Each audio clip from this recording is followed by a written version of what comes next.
O que faltou agora é gravar, né? Tá gravando. Então tá, beleza. Vamos sequência aí. Desculpa pelo atraso, pessoal. Probleminhas de BIOS, né? Baita incompetente operando o sistema. Feito.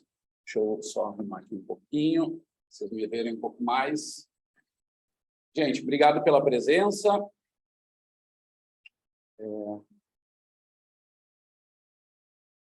Vamos lá. Vamos falar um pouquinho hoje sobre modelos conceituais.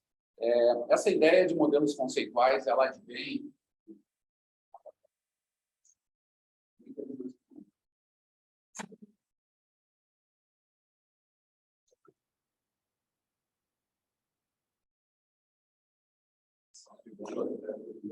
fechar a porta, mais para nós, né? Para eles não sentem nada. Mas voltando, então, essa ideia de modelos conceituais advém de métodos, digamos, de pensar assim, a lógica da pesquisa. São maneiras ou proposições mentais que a gente se desenvolveu através da filosofia, especialmente, então, da filosofia, onde hoje nós usamos isso e chamamos isso de método científico. Esse método científico, ele pode ser dividido em várias formas, na verdade, né? Mas existem duas que são muito importantes, que é o método indutivo e o dedutivo, tá? Basicamente, os dois métodos, eles partem de uma ideia, de uma avaliação dialógica do problema do mundo, assim, pensando num sistema do mundo mais global versus local, né? No método dedutivo, nós partimos de premissas gerais, do entendimento do mundo de modo global, e a partir deles nós lançamos hipóteses e vamos a campo para avaliar se localmente, né, aquilo tem sentido. Então tem uma ordem do global para o local. Enquanto que o método indutivo, ele nos, como o termo já indica, né, ele nos induz a uma preposição partindo de algo local e indo em direção a algo global, né? O método indutivo, que é base, inclusive, da nossa estatística inferencial, né? Acaba que, na prática, eu vou explicar para vocês isso, um pouquinho dessas bases, mas não vou me deter muito, até porque não é meu campo de conhecimento, mas é importante nós termos uma ideia disso para entendermos que, na verdade, durante o nosso dia a dia de pesquisa, nós usamos partes dessa lógica de um método e partes de um outro. E temos algo predominante ali, né, que hoje nós vamos ver que é o segundo método, o método dedutivo, que eu vou adicionar um termo lá, vai ser hipotético dedutivo. Tá? Mas é importante a gente entender que, na verdade, a gente usa um monte também, formas de pensar do método indutivo também, quando a gente faz uma estatística inferencial, né? Como o termo já indica, né? Nós pegamos lá informações de uma amostra e pretendemos compreender se isso se aplica possivelmente, né, a uma população. Esse é o exercício do método inferencial na estatística, que tem a ver com índice de significância, por exemplo. Tá? Então, para ver como as coisas estão interligadas, e há que se ter um cuidado quando se indica, eu uso o método tal, mas tem que ver que, na verdade, muitas vezes a gente usa alguns casos mais específicos. E aí tem os exemplos de livro aí que eu trouxe, né? Então, por exemplo, no caso dedutivo, né, eu teria lá um enunciado. Todo mamífero tem um coração, né? Ora, todos os cães são mamíferos. Portanto, todos os cães têm um coração. Não? Então, eu uso um enunciado mais geral e, a partir de uma lógica intermediária, eu faço esse salto dedutivo, digamos assim, né? Eu vou deduzir, portanto, algumas coisas. E a gente vai ver que usa isso muito. E esse é a base da aula de hoje, até. Criar essas deduções a partir de um organograma mais complexo, né? Que é o nosso conhecimento sobre a área. Né? E isso vai nos dar um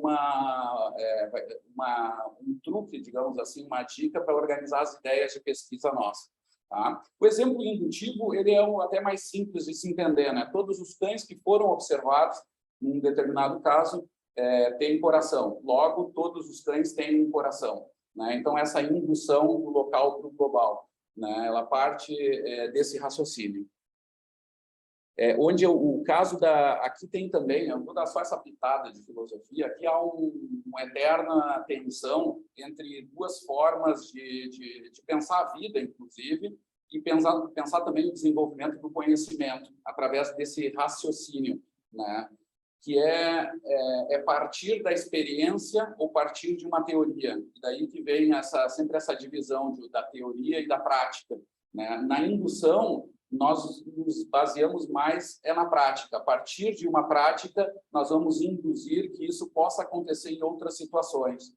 Enquanto que no método dedutivo, nós partimos de uma teoria, nós partimos desse campo de ideias e, a partir dali, a gente vai criar uma hipótese e testar ela no campo, né? Então, numa ordem inversa, né? Que, na verdade, é um pouco circular, né? Porque também há essa discussão filosófica que toda teoria também parte, em algum momento, de alguma experiência.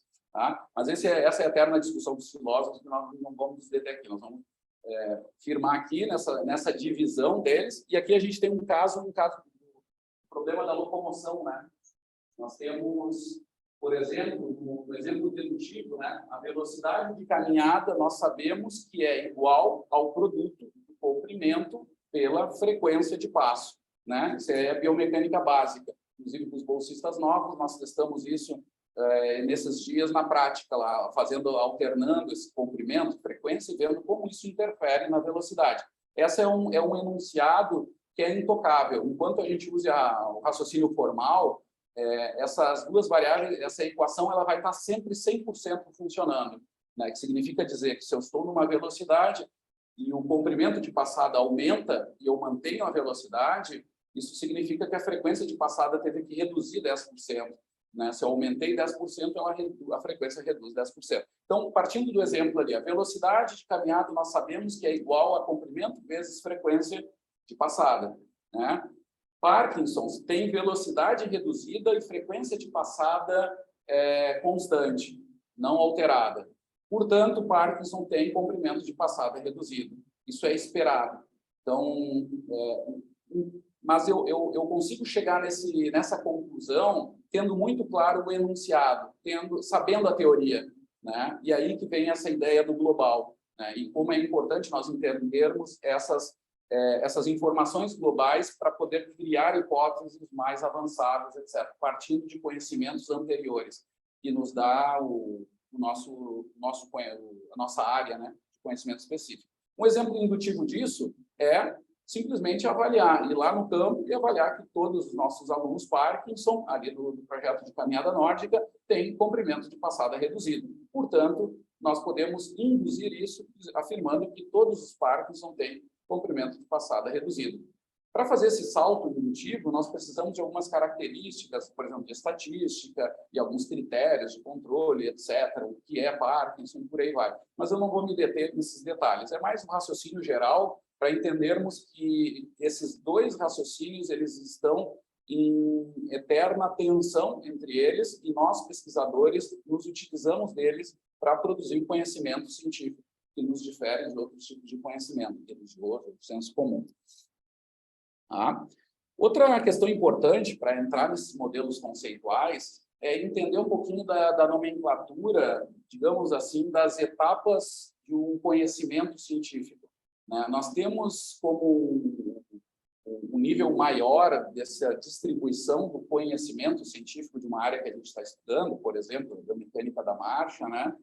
E a gente estuda aqui no grupo, é entender bem que teorias que suportam esse conhecimento, né? São os grandes enunciados, né? São o grande raciocínio onde eu vou ter, por exemplo, ali claramente o conhecimento de desfechos que eu vou chamar de primários, né? São aqueles que são mais importantes para o fenômeno que eu estou estudando. Então, por exemplo, uma teoria importante no campo da saúde, ela vai ter relação com aspectos que são determinantes para a saúde. E eu vou organizar elas numa certa gradação.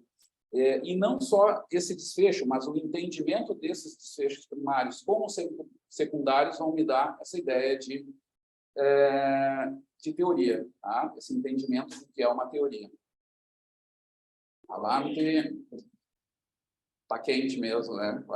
É aqui mesmo, é do lado da sala de máquinas aqui, daqui a pouco estou tirando esse casaco, porque sabem que eu sou bem valoroso. Mas o que eu tenho também, a ideia de uma teoria, ela vai se basear através de vários conceitos ou enunciados menores que vão dar o contexto esse da teoria mais complexa, né? E para cada um desses conceitos, eu vou ter hipóteses bem conectadas, né? Que vão dar essas relações entre os diferentes conceitos. E eu vou começar a colocar isso numa certa ordem causal, né? Vai significar o seguinte: bom, se eu manipular tal variável, eu espero que eu tenha uma certa relação com outra variável e, portanto, a outra variável se modifique de certa forma, como é o caso esse básico do comprimento e da frequência de passada, né? Se eu aumento o comprimento de passada e mantenho a minha frequência de passada, isso significa que um é o produto do outro, vai me dar velocidade. Então, eu mantive um e aumentei o outro. Quando eu faço o produto dos dois, eu vou ter uma velocidade maior. Então, eu aumento a velocidade através, por exemplo, do aumento do comprimento de passada. Para isso, eu tenho que entender essas relações, que há um produto ali entre os dois que se interrelaciona assim. Mas eu posso ir também para um nível inferior dessa análise. Eu posso entender que a frequência de passada é uma informação temporal. Lembrando que a frequência do ciclo de passada tem a ver com o inverso, né, do tempo dessa passada. Portanto, eu posso entender essa frequência a partir das suas partes de um ciclo de passada, que é o tempo de balanço e o tempo de contato. Então, eu também posso aí ter alterações. Por exemplo, na corrida, nós sabemos que a frequência de passada ela aumenta principalmente por causa de reduções no tempo de contato, né? O efetivo, inclusive, que aí, bom, é um outro conceito que nós não vamos nos deter aqui, mas o tempo de contato reduz mais do que o tempo aéreo, né? E isso vai impactar no aumento da frequência, ou seja, mais de forma importante por causa de mudanças no contato. Nós sabemos que no contato é onde nós geramos energia muscular contra o ambiente. Nós aplicamos força contra o ambiente para nos empurrar e jogar à frente. Então, ali vão ter ações musculares importantes. E aí é um mundo de coisas que eu vou me deter por aqui, né, para entender essa teoria. Tá? E depois para compreender também quais são relações gerais que vão interconectar esses raciocínios. Isso é uma teoria. Tá?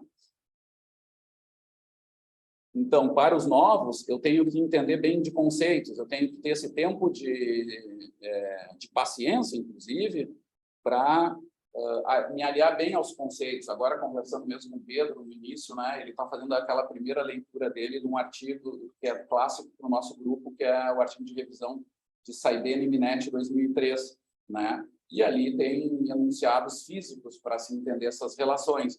E aí a gente estava comentando, é sempre um exercício, que aconteceu comigo também quando eu estava também na minha iniciação científica. Quando eu me detenho aquilo lá, eu tenho que revisar muitos conceitos da física, né? E aquilo lá também tem sua base de conhecimento que vai alimentar o meu modelo de conhecimento, que é nos estudos de locomoção, né? Então, tudo isso precisa de um certo tempo de paciência também para eu conseguir montar esse raciocínio. Mas é importante que esse raciocínio, o meu projeto envolvendo, o meu projeto de pesquisa, ele precisa ser feito para eu usar o método científico de modo correto. Tá? Uma boa teoria, muitas vezes ela é simples, mas não simplista, né? Uma boa teoria, ela também abrange um amplo espectro de conhecimentos. Tá? Então, isso também tem e aí vem sempre uma tensão, né? Eu estou vendo o Léo Ribas aqui, e é um exemplo nosso, por exemplo, do alto rendimento. Quando eu quero entender como a biomecânica pode auxiliar no desempenho de corredores, eu tenho uma população muito específica ali.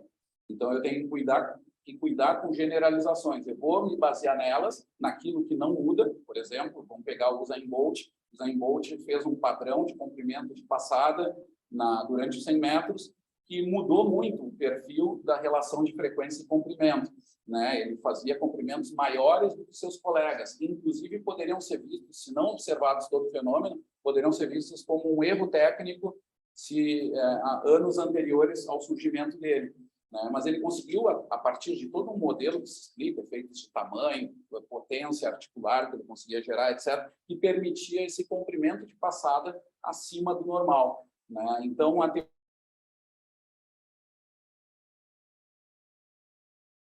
como é o caso do esporte de alto rendimento, tá? Ou como é também as situações típicas da locomoção patológica. A gente sabe que a variabilidade de movimento, eu sempre digo que é o princípio da variabilidade, né, no treinamento físico. Quando eu olho o treinamento do exercício em pessoas com restrições, esse princípio é como se elevasse ao cubo, né?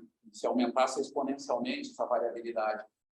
Mas aí que vem a questão, eu não posso também deixar de lado todas as teorias. Aí vai de novo, a relação, por exemplo, de comprimento e frequência de passada continua atuando ali, né? Mas de formas, ainda em detalhes, em situações que podem ser inesperadas para grupos comuns ou grupos controle, como a gente chama, tá? Então, uma coisa não retira da outra. Eu tenho que entender, a partir desses casos, também teorias que sejam de amplo espectro. E em algumas delas, eu posso até aprender com esses modelos pontuais.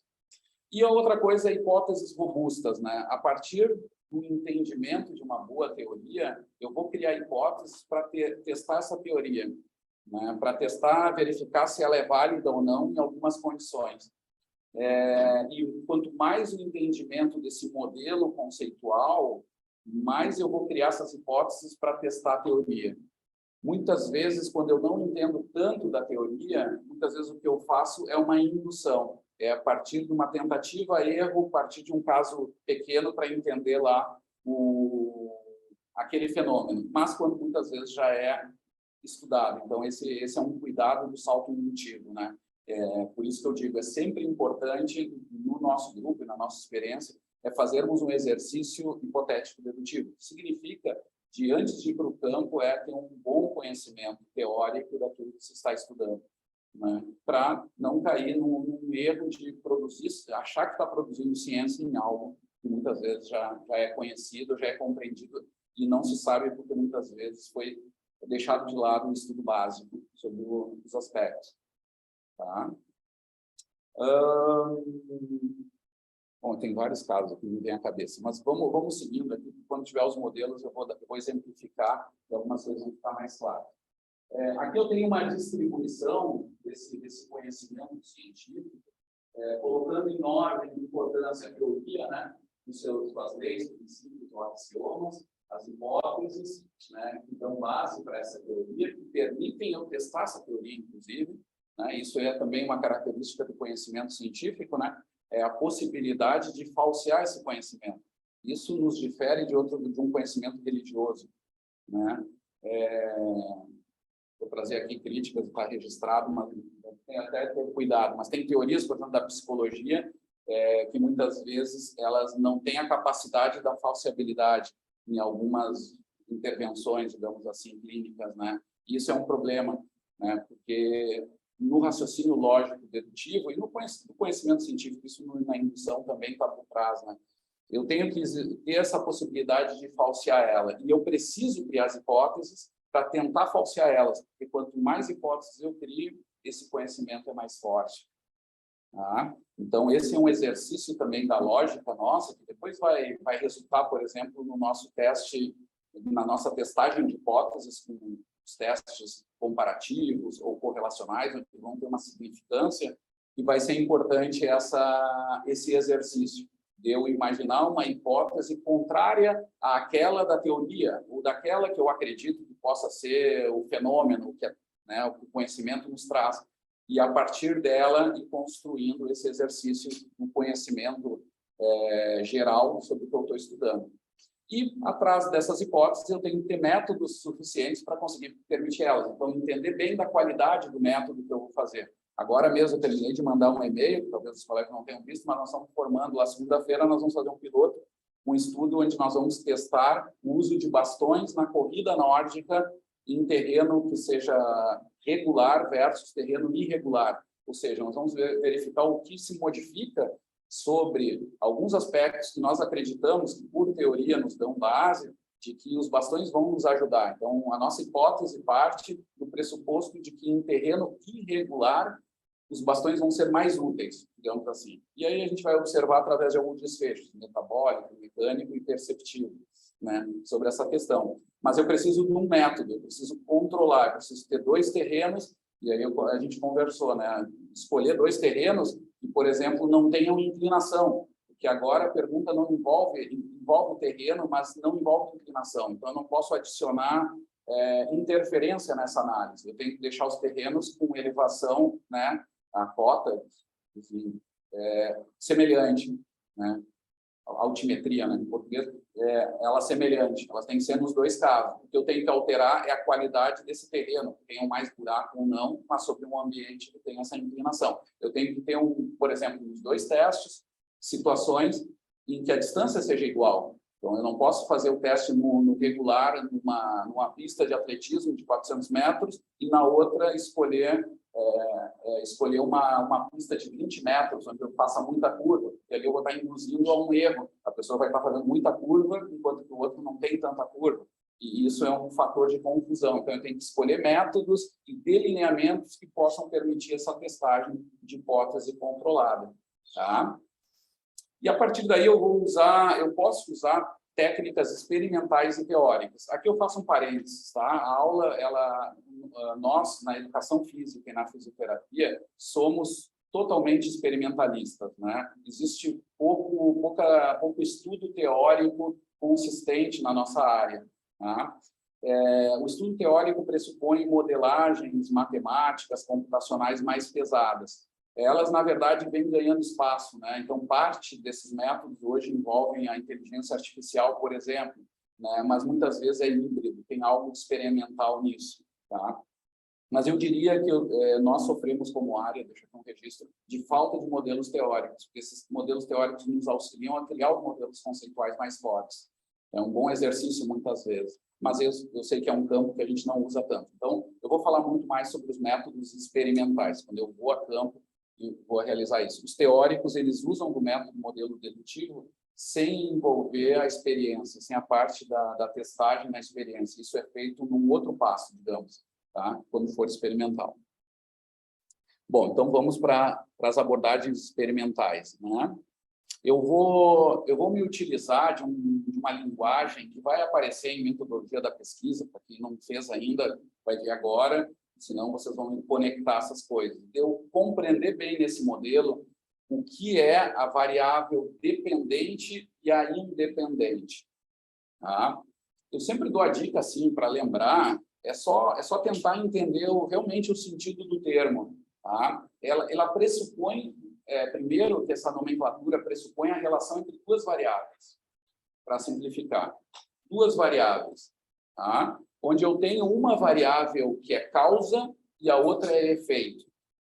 Tá? Isso é fundamental. Eu tenho que entender nessas duas variáveis, e aí o conhecimento das teorias, etc., vão me dar mais sustentação para eu fazer essa decisão, onde eu vou ter que encontrar qual é a variável que é causadora e qual é que é efeito dessa relação entre as duas. Tá? Então, por exemplo, lá eu tenho uma variável, vamos colocar que é exercício. Tá? Exercício. E eu posso variar ela por intensidade, vamos dizer assim. Tá? Vamos chamar ela, então, de intensidade de exercício, para deixar o exemplo melhor. Intensidade de exercício. Tá? A intensidade pode ser velocidade. Tá? Velocidade de corrida. Eu sei que em regimes aeróbicos, essa é uma variável, intensidade de corrida. A outra é frequência cardíaca. Tá? O que eu faço? Eu aumento... Vocês querem...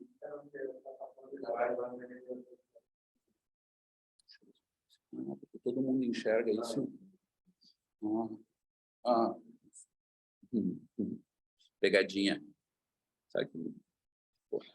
Bom, então eu tenho essa relação entre duas variáveis, causa e efeito. Nesse caso, eu aumento a velocidade, tá?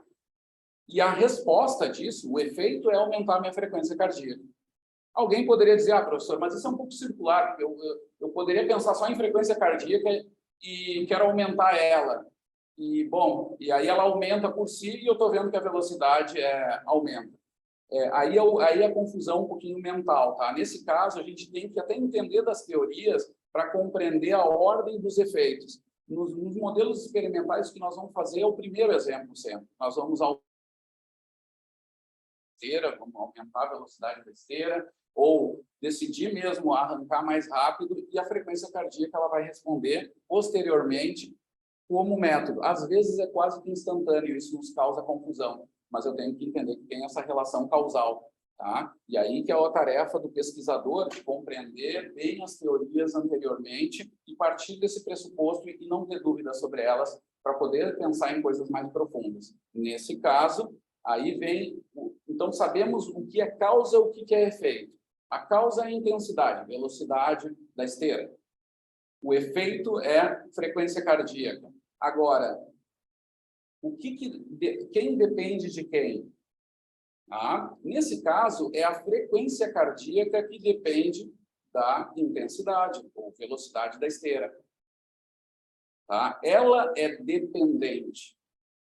Tá? Então, a variável dependente desse estudo é a frequência cardíaca. E só pode ter um lado de dependência, já chegamos nessa conclusão. Tem que ter uma ordem de causa e efeito que eu tenho que definir, senão eu tenho confusão no meu modelo, nas minhas variáveis.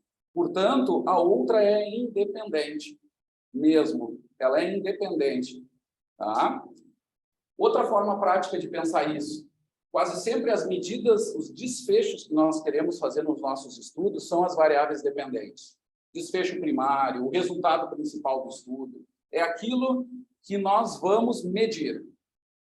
Tá? Então, é o resultado principal, frequência cardíaca, VO2 máximo, por aí vai. Tá? Variáveis biomecânicas, né? Ângulo de joelho, etc. Enquanto que variável independente é a variável que eu manipulo para verificar o efeito na minha dependente. Tá? Para confirmar isso, lembrem, quem é dependente de quem? Tá? Ou dessa forma, desse atalho aí. Entendendo que variável dependente é o que a gente mede, são os resultados principais. Variável independente é aquilo que a gente manipula. Tá? São os fatores, né, mecanísticos que vão estar afetando a dependente. Portanto, ela é independente. Tá? Essa não é independente, às vezes não é tão prático assim, mas então fiquem com a dependente. Lembrando que isso que é a medida que a gente vai fazer. Nesse caso que a gente falou, do uso de bastões e tal, o que a gente vai ter ali? Nós vamos ter frequência cardíaca, que estava discutindo antes da reunião, acho que não sei se tinha começado, sobre usar o frequencímetro no teste. Então, nós vamos ter frequência cardíaca de variável dependente. Nós vamos ter os sensores inerciais da Diana lá e do professor Jonas Salt. Né? Então, provavelmente, nós vamos ter ângulos articulares, etc. Todas essas são variáveis dependentes. Nós vamos ter escalas de percepção de esforço, de Borg, Ohm, as escalas que se usam, né, de prazer também. Tudo isso são variáveis dependentes, porque nós vamos verificar se elas se modificam em função do terreno diferente.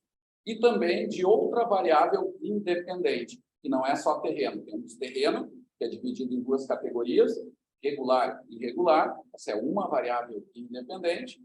E nós temos outra variável independente, que é o uso de bastões, com ou sem bastões.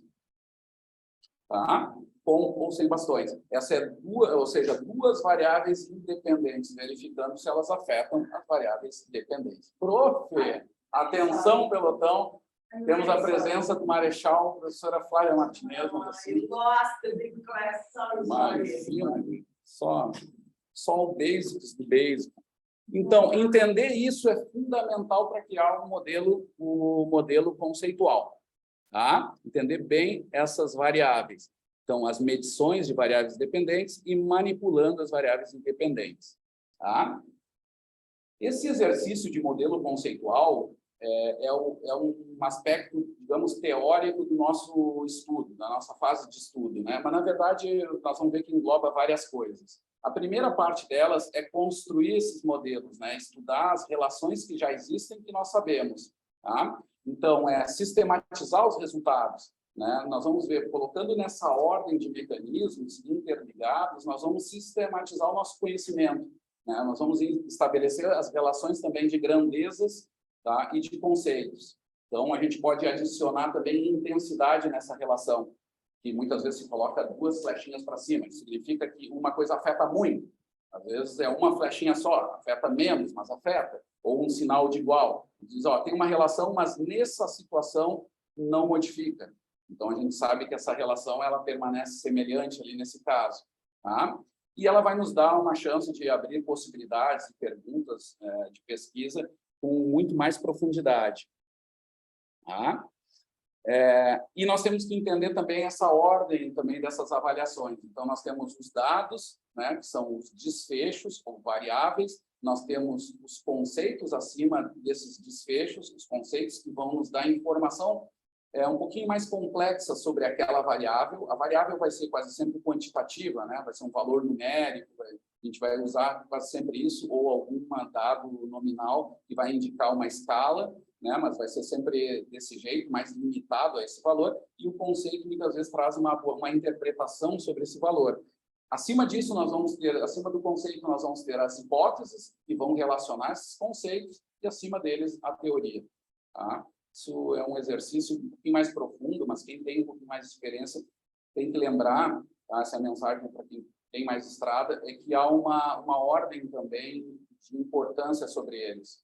Né? Muitas vezes, algum desfecho não comprova um conceito, mas isso não significa que o conceito não serve mais. Eu tenho que entender tudo que forma esse conceito para poder modificar o conceito. E o mesmo é verdade do conceito em relação à teoria. Não é apenas um conceito que modifica uma teoria, é muito mais. Então, eu tenho que muitas vezes cuidar com essas relações, né, para entender isso. Isso eu só vou ter me adensando nos conteúdos. Os alunos de graduação, vocês que estão iniciando nesse mundo da pesquisa, vão criar perguntas que são mais limitadas a um mundo mais simples, no caso, com um método científico. Né? Mas, com o tempo, vocês vão começar a entender repercussões um pouco mais profundas dessas relações de variáveis. E isso vai permitir vocês atingirem, modificarem, talvez, conceitos e alguns até métodos um pouco mais importantes, como o André quer fazer nos métodos de determinação de trabalho mecânico. Eu sempre falo para ele, eu sempre gelo a espinha, né? O desafio da tese dele. É um passo um pouco maior sobre isso, que pode modificar até teorias de energética de locomoção com esse estudo. Tá?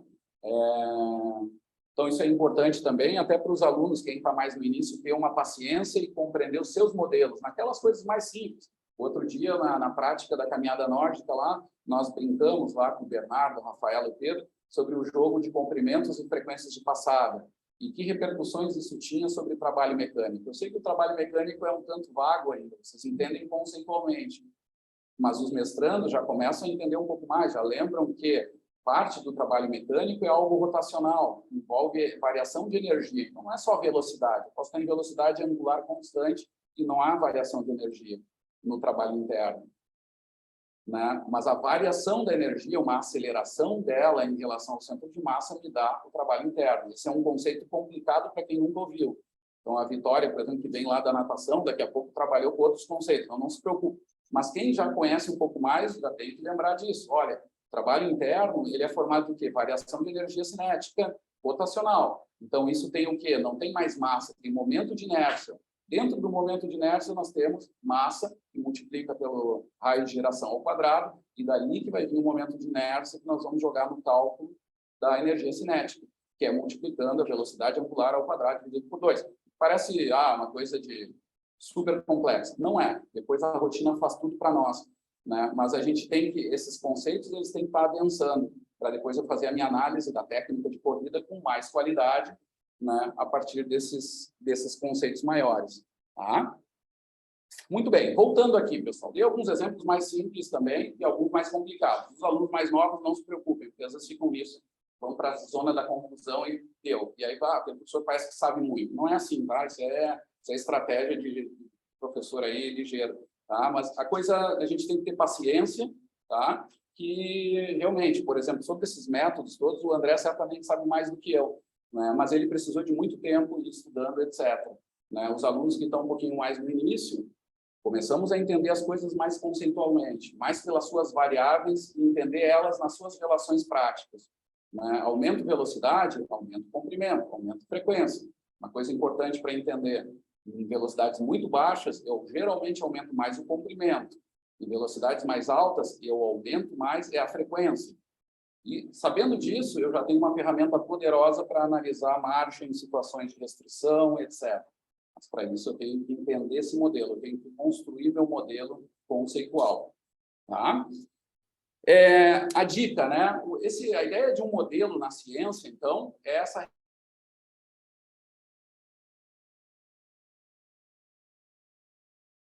tipo específico são os modelos conceituais, é o tema da aula, né? Mas, de forma geral, ele é um truque do pesquisador, né? É uma forma de simplificar o fenômeno que quase sempre é muito complexo. Tá? O nosso problema, por exemplo, do movimento, quando eu vejo a professora Flávia aqui, ela entende esse modelo muito próximo da sua realidade, mas é altamente complexo. Vamos pensar em forças que atuam no joelho. Imaginem lá, tem aquela imagens do Fantástico, quando entra lá no joelho e começa a aparecer meniscos distribuídos com as estruturas ósseas do fêmur, sustentando, transmitidos, sendo aparados frontalmente lá por uma patela que é ligado, né, aos nossos quadríceps lateralmente, pelo vasto, reto femoral superiormente. Todas essas forças sendo distribuídas com seus flexores também, atuando, alguns músculos laterais, de controle dessa estabilidade articular, né? Imaginem tudo isso em movimento e nós medindo forças desse problema do joelho durante o contato da corrida, por exemplo, né? E é bem claro que há uma flexão do joelho e uma extensão nesse contato. E na corrida acontece em 200 milissegundos. Todo esse movimento acontece em 1/5 de segundo, é muito veloz. Meus extensores, minhas unidades músculo-tendão, durante essa fase, alongam e encurtam muito rapidamente. E é dali que eu apreendo energia do ambiente, em forma elástica, em parte, e em parte eu restituo para o ambiente novamente, dando mais velocidade, mais altura para a próxima fase de voo, mantendo essa energia toda. Mas imaginem medir cada força dessas em cada feixe muscular ou cada estrutura tendinosa, por exemplo, né? Imagine a complexidade que é. Se nós o fizéssemos, estamos até se aproximando disso, nós provavelmente perderíamos informações globais, holísticas do modelo como um todo. Tá? Então, o modelo em si, ele deve ser simples o suficiente para entender os mecanismos fundamentais daquela função. Tá? E, a partir delas, entender fenômenos particulares que dão a resposta integrativa para aquilo. Por exemplo, uma delas, né? Eu comentei disso para vocês e fiz um link com o corpo, que é um perigo, né? Disse que meu corpo todo reacelera e etc. E coincide, as contas fecham. A gente nunca chegou a medir isso ainda, ponto a ponto, estamos muito longe. Mas a nossa teoria diz que sim, de alguma forma meu corpo se eleva 4 centímetros, 5 no ar, depois, e eu vou e essa energia tem que vir de algum lugar, Lavoisier, né? A energia, nada se cria, nada se perde, tudo se transforma, né?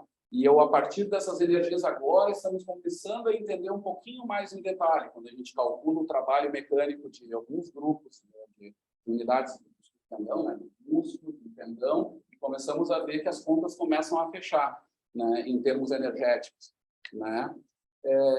Tudo isso são teorias, são modelos, e aí eu tenho que simplificar meu problema.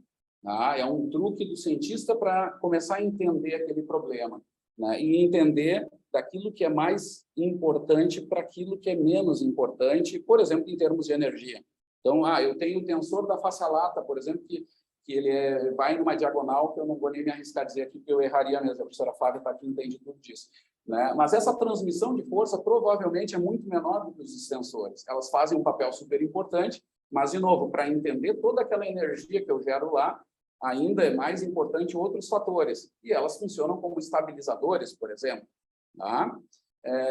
Então, esse entendimento desses papéis são importantes para entender esse todo, para chegar, por exemplo, num desfecho nosso que é muito importante no locomotor, por exemplo, a eficiência mecânica de locomoção total, que é quanto eu gero de trabalho mecânico no ambiente e qual é a relação da energia metabólica, ou seja, em outras palavras, o quanto de energia metabólica eu uso para transformar em trabalho mecânico, né?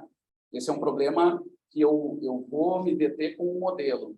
Esse é o termo, a gente vai usar uma estratégia modelística, também se usa essa palavra para dizer isso. Nós vamos simplificar o nosso problema para entender os fatores que são principais e conseguir analisar os fatores que mais influenciam isso, né? O que são determinantes para isso. Mas vamos lá, vamos para os tipos de modelo, pessoal. Eles podem ser físicos, matemáticos e conceituais, tá? Nas nossas áreas, tá? Porque depois tem também as áreas das humanas, métodos qualitativos, que a gente tem que notar que é limitado, tá? Para as ciências naturais. Então, no modelo físico, a gente avalia um mecanismo no mundo real, tá? E aí tem muitas vezes essa adjetivação do realmente, tá? Porque a física, ele é, na verdade, muitas vezes, em parte, né, um exercício matemático onde eu transformo a minha matemática no mundo real. Esse é um salto que define até limites, muitas vezes, uma física teórica para a matemática. Tá? Então, ele é usado em observações que seriam difíceis de serem realizadas em seres vivos. Aqui também tem modelos físicos. Um exemplo disso são as forças internas. O professor Jefferson Loss estuda há muitos anos, como linha de pesquisa dele, onde eu também estudei em um período lá durante o meu doutorado, fui orientado por ele, onde a gente avaliava lá modelos físicos que estimavam forças internas. Aí voltamos lá para o joelho, lá para aquela imagem que cada um de vocês tentou imaginar lá. Os ministros, no meu caso, já estão bem estilhaçados e tal, tenho quase certeza disso. E, bom, imaginem toda essa distribuição e eu colocando sensores ali dentro de força, né? Vocês ainda, acho que nunca chegaram a abrir uma plataforma de força, mas estão sensores assim de meio centímetro, né?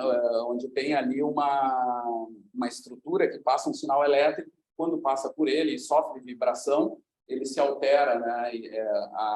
O nível de tensão elétrica. E essa diferença de tensão é o que vai se correlacionar com forças que atuam ali, ou seja, são sensores do tipo strain gauge, que a gente chama, é o que a gente usa em plataformas de força. Imaginem colocadas no joelho, né? Já se foi tentada várias coisas, em modelos animais se usam algumas técnicas, mas em humano é extremamente difícil por questões éticas e tal. Eu até já vi curvas disso, é bem engraçado, o cara corriam quase que teriam amputado, assim, com estruturas grandes. Ou seja, a fim de evitar isso, nós usamos também modelos físicos, tá? Para essas análises possíveis.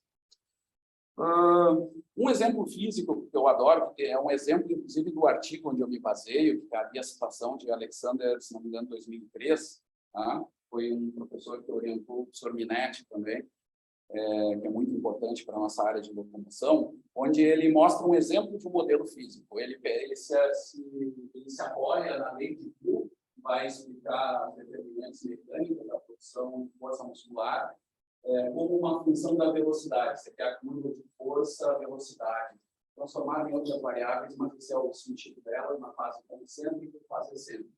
Classicamente, a curva de Hill é baseada numa equação de Hill, onde ele traz as determinantes dessa produção de força. O Alexander vai usar esse modelo para entender a função de um joelho simples, um corpo todo acima de 2 segmentos, que vocês estão vendo aqui, que seria uma coxa e uma perna, deixando de lado o pé e mais um monte de coisa, entendendo todo o centro de massa que ele desenhou bonito, mas é um ponto teórico dele.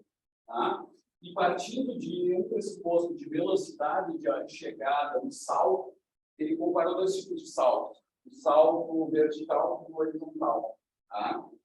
E a pergunta era, para a época ainda havia alguma dúvida, era quais estratégias eu deveria usar em saltos sobre o aspecto técnico da chegada. Todos nós sabemos que a corrida de distância, o salto de distância, envolve uma situação de sprint super importante, muito mais importante que o salto vertical. Tá? O salto vertical é mais compassado e existe uma velocidade menor. Mas havia um debate se escolas que faziam uma chegada mais rápida, outras menores. Ele vai dar um resultado, ele vai mostrar, além do que se faz no atletismo hoje, e naquela época talvez até já se soubesse, principalmente o salto em distância, mas menos o salto na altura, mas ele vai também explicar o porquê que acontece assim. Né? E o que ele mostra aqui? Isso aqui são gráficos tridimensionais, tá? Que vocês estão vendo ali embaixo, onde eu tenho informação. Aqui é ângulo da perna inicial, eu não vou me deter a sentir isso, por exemplo, puxando para o eixo horizontal, como o Ribas e a Vitória estão em cima, mas é a velocidade, tá? Aqui é o eixo de velocidade de chegada à tábua de salto, tá?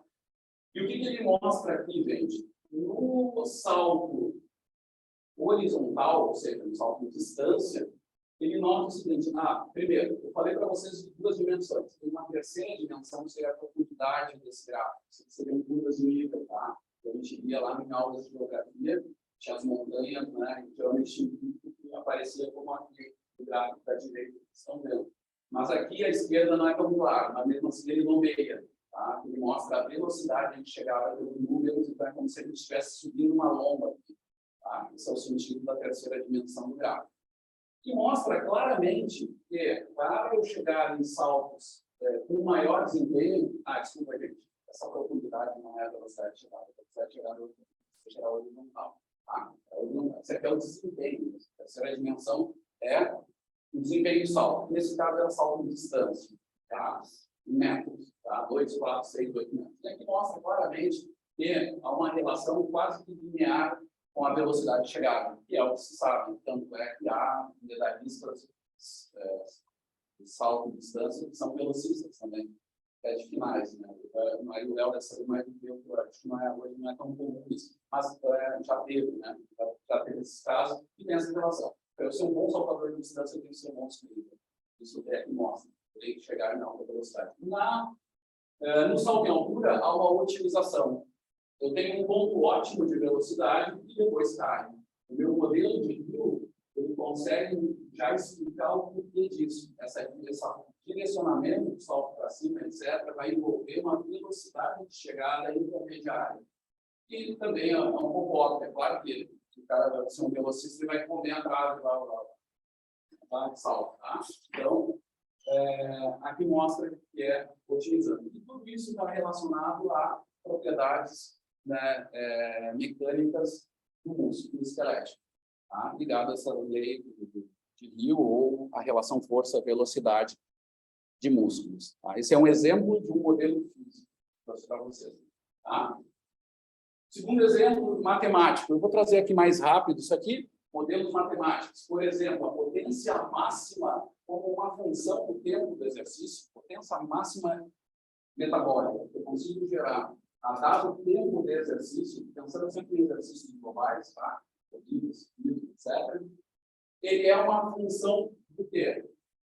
Uma potência máxima aeróbica e uma potência máxima anaeróbica. Então, se eu realizo testes de potência máxima aeróbica, no VO2 máximo, realizo testes de potência máxima anaeróbica, salvo, eu consigo jogar ele dentro e entender o K é uma constante e lá em cima, no ver direito, elevado é K, né, no expoente do E, ou no número euclidiano, 2,71, tá? Mas o K é uma constante, elevado a K e P, tempo. E esse valor negativo vai me indicar a cara da curva, que é isso aqui.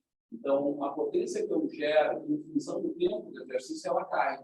A gente sabe na prática, mas ela cai de forma hiperbólica, essa cara bonita aqui. E tem um ponto daqui vai ser importante, lá nos anos 60, vai dar a origem dos limiares metabólicos do exercício, que é a potência crítica disso aqui. A curva de Newton vai ficar famosa, mas muita gente já esqueceu, que vem da fisiologia muscular, que vai determinar esse limite onde eu faria o exercício ad eterno ou por muito tempo, assim, no mundo real. Isso aqui tem a ver com limiares metabólicos.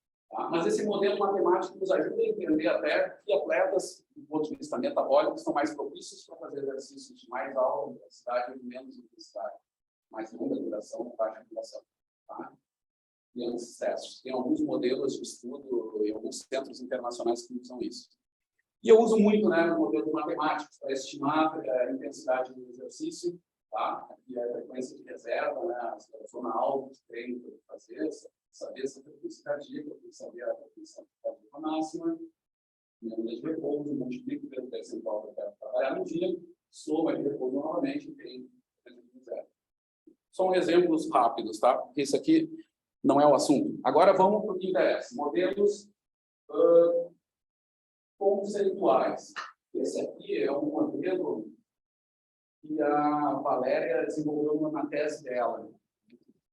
Valéria Martins. É um modelo de regressão, eu só lembro da abreviatura, que é CART, que é um modelo matemático onde ele dá, além da análise de regressão múltipla, que seriam várias variáveis independentes, explicando uma dependente. Entra nessa relação de mecanismo, né? Causa e efeito, tá? Mas com diferentes níveis de explicação. O bico é isso que faz diferente. Modelos de regressão nos dão sempre um nível só de explicação sobre uma variável. Esse CART me dá essas subdivisões interrelacionadas. E aqui a gente avaliou aspectos de mobilidade funcional. Era um índice de reabilitação locomotora e a razão de margem, que é uma divisão muito simples de comprimento de passada por frequência de passada. Tá? E ela é constante em várias velocidades em pessoas normais. Com o envelhecimento, isso é um pouco perdido, daí se estuda também essa razão entre os dois. Esse valor vai dar um indicador de coordenação, em geral, da margem. E a gente foi ver que parâmetros de aptidão física tinham relação com isso. E, resumindo um pouco aqui, o marca trabalhou por exemplo, com o equilíbrio, né, testes de equilíbrio, também a força, e o índice de reabilitação foi com uma funcionalidade mais geral, né? Os testes foi voltar.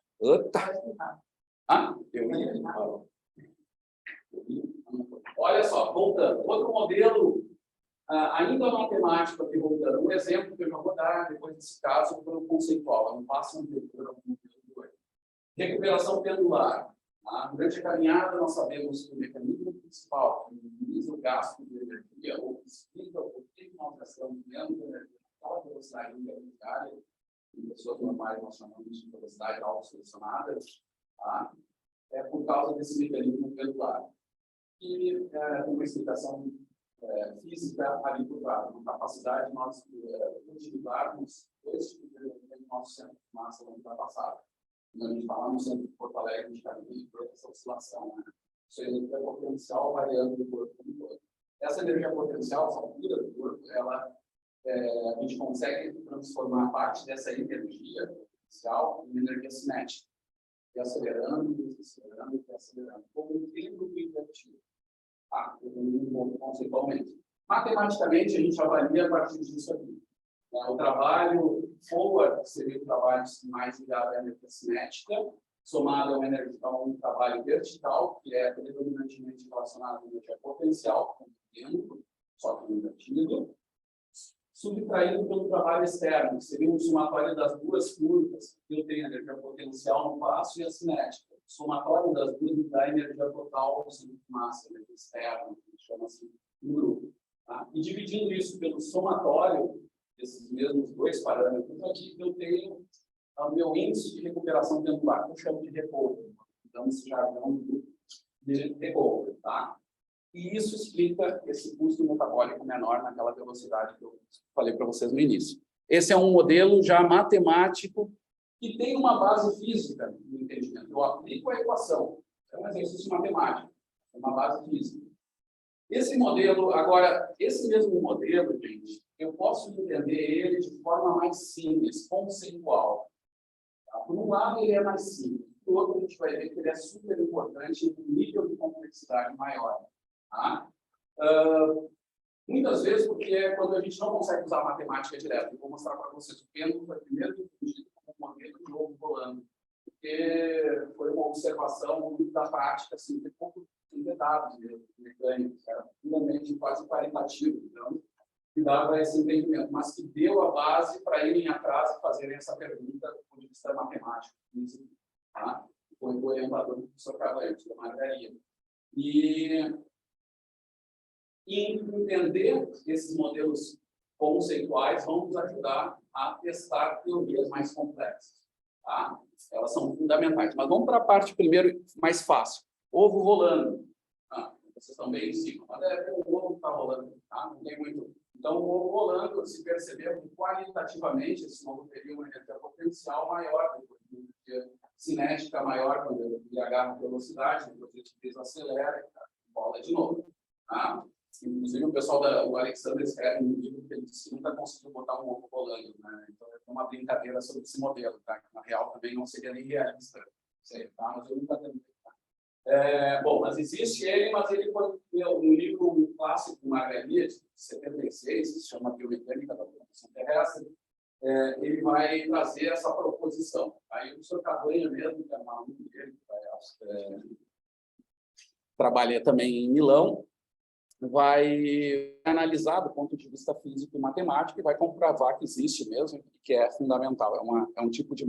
É uma variável que, inclusive, vai nos indicar substancialmente qual tipo de marcha nós temos. Tá? Se é caminhada ocorrida por esse comportamento do benefício, pela presença desse indivíduo. Tá? Mesmo Agora vamos para os modelos mais complexos. Agora é o seguinte, agora eu faço um outro exercício. Eu estou usando modelos físicos matemáticos, ou seja, eu meço, tá? Eu vou no laboratório, vocês viram ali, a gente tem no nosso laboratório de biodinâmica, precisa chamar assim, de setor, não sei, eu posso chamar? Laboratório de biodinâmica, ali na sala 15. Nós temos câmeras infravermelho que medem, então, marcadores que vão refletir movimentos de segmentos. Eu vou registrar segmentos do corpo como um todo, depois de calcular o centro de massa deles. Então, automaticamente em alta velocidade, né, com câmeras que registram a 100, mais ou menos 100, 200 Hz. Imagine isso, 100 a 200 fotos por segundo. Então, muito rápido, com muito detalhe. A partir disso, eu calculo energias. Não vou me deter aqui explicar tudo, mas são aquelas variações de energia que eu dei alguns exemplos aqui. E daí eu tiro vários tipos de energia. O meu trabalho total do corpo contra o ambiente e as partes dele, que é a parte externa, que tem a ver com o centro de massa, e a interna, que tem a ver com o centro de massa segmentar em torno do centro de massa. Tá? Por isso eu chamo de interno, é em relação ao centro de massa. Tá? E tem as partes. O trabalho externo, ele é composto por dois tipos de trabalho. Nós já falamos aqui, o trabalho vertical, que é mais ligado à energia potencial, e o trabalho forward, que é a frente, que tem a ver com a energia cinética, variação de energia cinética. Esse trabalho vertical tem a ver com a situação vertical. Vejam que a partir daí eu começo, se vocês revisassem lá, aquilo que estudou no ensino médio, todas essas variáveis, esse raciocínio até aqui viria quase que automaticamente. Ele está contido em um conteúdo do ensino médio. Só que a gente tem que lembrar. Né? A gente tem que ir lembrando dessas coisas. E aí vem coisas um pouquinho mais complicadas. Né? Ações musculares que vão refletir nessa variável biomecânica, que vai refletir nessa energia, que vai refletir finalmente lá no trabalho total. Aí vem o meu exercício conceitual, essa modelagem conceitual, esse organograma de causa e efeito. Tá? E realmente não tem muito mistério. O mistério é construir isso, é entender, pegar artigos, formar o quebra-cabeça disso. Mas para isso eu tenho que ter uma organização. Eu vou dar caso para a gente que adora fazer coisa circular. Eu tinha não vou dar caso, está sendo gravado. O aluno que adorava, vem para cá, agora volta para lá. Então, uma regra desses modelos conceituais é que ele não tem loops, como eu adoro o pessoal da área de controle motor fazer. É bom sempre manter eles lineares, né? Para não dar um volta ao futuro e evitar todo o circuito do sistema. Então, regras mínimas para facilitar a construção do modelo. Eles têm uma ordem hierárquica e a gente entenda bem qual é o sentido que tem. Por exemplo, a Elren, né? A Elren adorava fazer de cima para baixo. Então, mas tem que ser de cima para baixo. Na cabeça dela, ela viu de cima para baixo. Você já está falando assim, sim. Agora eu quero estranho, sempre gostei de fazer de baixo para cima. Vai saber, né? Depois da parte, ela disse que tem algo a ver com alguma coisa. Já estou vendo. Mas olha só, outra coisa, o trabalho forward, tá? Esse trabalho de gerar energia cinética, velocidade à frente, acelerar, sempre à frente, cada passo, tem muito a ver com a função dos gasodutos. Né? A gente já falou isso em outros reuniões, né? Os gasodutos são fortes propulsores à frente na marcha, na corrida não tanto, mas na caminhada sim. Né? O que o Henrique vai fazer? Esse modelo foi produzido pelo Henrique Leal Nascimento, né? Fez mestrado com a gente, professor no Instituto Federal do Pará, sempre é uma cidade, mas eu acho que é Santa Maria, do Estado, em Palmeiras, mas aqueles lugares bem longe, assim, de muita coisa. Tá? Mas ele desenvolveu esse modelo muito legal, onde ele adicionou uma outra informação. Esse modelo foi dado pela literatura, foi ele que descobriu no mestrado. Mas o que ele fez no modelo? Ele testou etapas desse modelo com algumas variáveis independentes. Alguns mecanismos possíveis que poderiam testar o modelo, poderiam alterar alguma relação desse modelo. Tá? Ou aumentar a importância dele em algum caso ou não. Quais eram? Aí tem as cores ali das setas. Caminhada nórdica, vermelho, e doença de Parkinson em azul. Tá? O azul de espinha aqui. Tá? Então, essas setinhas aqui, o que mostravam? Por exemplo, tem sinais de interrogação, onde a gente foi testar essas questões. Então, vamos testar o modelo nessas regiões.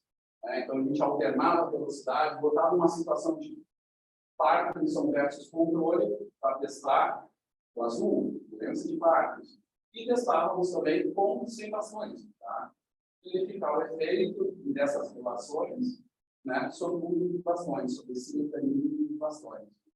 Tá? E a gente viu, sim, que a ação dos gastropineiros até se manteve, mas eles adicionam energia cinética com os bastões. E isso faz com que melhore o trabalho externo e repercuta lá no trabalho total, usando os bastões. Tá? Setinhas para cima, indicam que aumentou. Tá? Aumentou.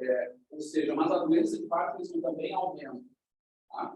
E aí tem uma questão interessante. Isso aí é a lei de eficiência. Tá? Era a mensagem que a gente deu. Porque acima do trabalho total tem também a eficiência de tudo isso. O trabalho total dividido pelo seu custo metabólico. A gente não mediu. A gente tem teoria. Tá? Tá? Que mais? O trabalho interno tem a ver com o movimento de segurança, braços, eu não tinha, que foram feitos na plataforma de força do professor Rafael Batista, nosso colega lá da PUC. Eles tinham só a plataforma de força, onde era possível analisar só o trabalho externo. Dali a gente usou um modelo teórico, proposto pelo professor Minetti, que é o meu do exterior também, processo de doutorado, e um grande trabalho nosso e tal. Determinado, o trabalho interno era determinado pela frequência de passada, pela velocidade e pelo view factor.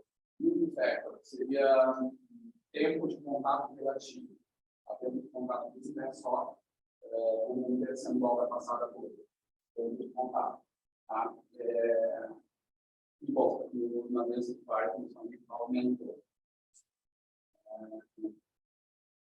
Isso, porque tinha essa discussão, né? Sim, a partir do lá no início, método dedutivo, indutivo, que eu falei de comprimento de frequência, né? Os Parkinson têm muito comprimento espaçado, a frequência é discutível. Nós definimos que tem efeito até onde a gente testa isso, se é exterior ou solo, mas não reduz tanto, sempre mais importante o comprimento. Então, a gente verificou o trabalho interno conseguiu aumentar. Quando se afasta, o áudio fica longe, né? Tá. Eu não consigo parar de falar. Então. Será que eles ouviram alguma coisa? Estão me ouvindo? Agora é melhor. Sim, quando o senhor vai lá para perto do slide, fica bem Então, baixinho. Vamos dar outros exemplos de modelos teóricos. O Marcelo Purgens, realmente, né, um pouquinho do modelo, o desenho diz também sobre a pessoa, né? O Marcelo é um colega, fez doutorado conosco, né? No Locomotion, ele é hoje professor na Federal do Piauí, na verdade, na Federal do Delta do Parnaíba, mas é do Piauí, né? Nossa referência em fisiologia respiratória e adora modelos complexos. Ele é uma pessoa complexa, vamos chamar assim, né? Já fica a corneta nele. Um modelo altamente complexo, onde tinha uma etapa aqui mais respiratória.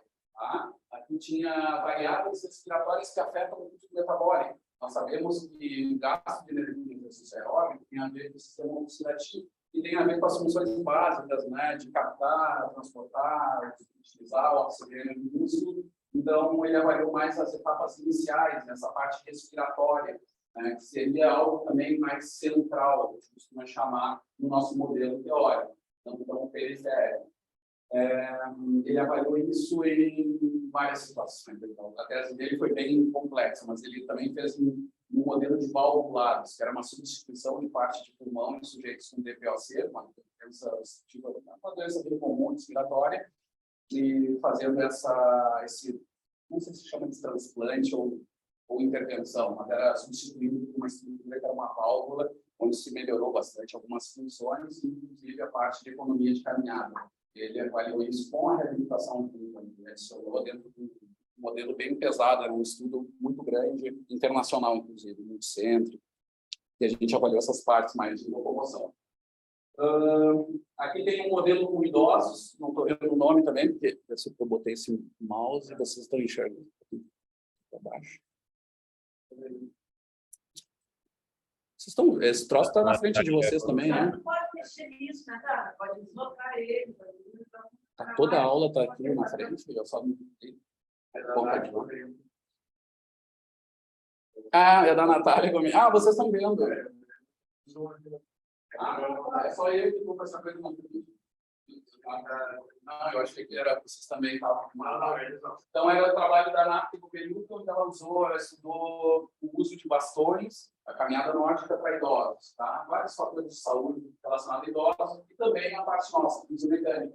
E o uso de bastões foi muito interessante, adicionou, por exemplo, um movimento de braços maior, depois nos testes sem bastões. Então, em comparação ao grupo que treinou só com caminhada livre, né? Então, teve alguns adicionais, né, em autonomia, velocidade de marcha e tal, e a gente estudou. E aqui estão em cores, aqui é um exemplo que ela fez para construir o raciocínio, onde ela botava em cores onde estavam as perguntas principais do estudo dela. Às vezes ela era também ela tem uma característica que é muito trabalhadora, né? Então ela gostava de avaliar muita coisa. E a gente fez tentativas de focar em alguns aspectos principais, onde estavam, como a professora Flávia Martins vai chamar, o furo da bala do estudo, né? Que eram as partes amarelas. Mesmo assim, era bastante coisa, né? Mas era isso. Tá? Com custo energético também, foi um estudo muito denso mesmo. E bem interessante assim, para esse uso da técnica da caminhada nórdica para idosos. Tá? Aqui a tese da Valéria Martins, onde ela fez uma série de estudos, um deles foi que eu mostrei para vocês, lá o primeiro estudo dela, e depois ela fez todo um modelo conceitual para engendrar os 3 estudos ali, para entender em quais pontos ela testava as questões do estudo dela. Tá? Então, onde deram mais diferença foram ali nas relações com índices de reabilitação e a razão de marcha, onde liga com aspectos coordenativos, né? Coordenação global e os outros fatores bem da teoria, né? Os fatores de teoria. Mas nós estudamos, por exemplo, a coordenação bilateral também, tá desenhado, mas aqui ela usou esse raciocínio para reforçar essa relação. Que aspectos antropométricos têm relação com reabilitação, com esse índice reabilitação, que tem a ver com a velocidade de marcha, que tem a ver com a mobilidade funcional geral, né? E com saúde, né? Em cima deve estar escrito isso, né? A qualidade de vida, capacidade funcional. A capacidade funcional ainda, que ainda vai estar relacionada à saúde de forma geral. Assim, mas, de novo, são escolhas que eu faço. Ela não botou qualidade de vida nem saúde em cima, né? Bem, mas, de novo, esse modelo está relacionado a um problema de saúde geral. Mas ela testou as coisas um pouco anterior a isso. Foi isso. Então, o estudo dela não tinha qualidade de vida, não tinha um marcador geral, que é mais difícil até de encontrar relações por causa da complexidade da coisa. Meu Deus, sim. Tá, e eu já estou acabando. Tá? Esse é o último exemplo do Alberito, que é como o Marcelo, um cara complexo também, quando ele estudou sincronismo cardiolocomotor. E aqui se relacionava com a frequência cardíaca, né, o quanto nossos músculos sincronizam com o coração, através dos sinais elétricos, né, usando um método bem avançado matemático, o Weber se chama, e conseguiu avaliar isso e verificar o quanto esse sincronismo afetava até aspectos centrais lá, como o custo de transporte, que a gente chama, é um nome bonito que a gente dá, para a economia de corrida. Tá? Uma forma mais detalhada para avaliar diretamente ou melhor essa economia de corrida que afeta o desempenho de corredores. Então, ele fez esse estudo aqui, vejam que ele botou muita coisa, e é um cara complexo, ia ser muito minucioso em tudo que ele estava estudando, por exemplo, quando eu tinha que frenar como orientador, dizer, ó, está indo muito para lá, daqui a pouco não volta mais, né? Essa brincadeira que a gente faz. E aí ele fez isso, mas, claro, ele testou as coisas mais coloridas, né? Então, aqui, nós tem a relação com a função muscular, etc., tá? Relacionando com o trabalho mecânico, mas ele não testou, ele não avaliou o trabalho mecânico. Não aparecem essas relações diretamente ali, se foram modificadas ou não, que a gente não mediu. Tá? É isso aí. Esses foram alguns exemplos de modelos conceituais. Tá? Para o pessoal mais antigo, é mais fácil de fazer. Quem é mais inicial, começa no beabá, as coisas mais simples, relações mecânicas, etc. Tá? Esse é o exercício que eu quero para mestrando e doutorando, né? Os alunos de iniciação da UTA, que fazer dela, né? Fazer essa estratégia, e os outros ficam só na corneta, só na avaliação por enquanto. Tá? Fazem esse exercício e depois usem também, se querem, que dá para fazer próximos projetos que estão começando agora.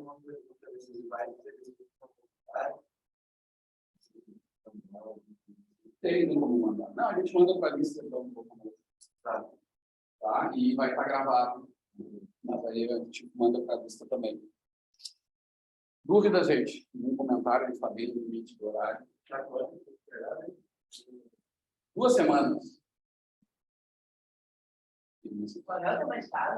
Tema de casa para todos os 2 subgrupos, cada mestrando e cada doutorando tem que produzir seu modelo conceitual e apresentar para os seus filhos. Bolsista. Boa salva. Obrigado, você. Feito, pessoal. Aula que vem, então, começamos com... vamos continuar, mas vamos entrar em estatística mesmo, com os modelos de estatística descritiva, né? Então, tá. Muito bem. Vou parar de gravar aqui. Ah, não. Por favor.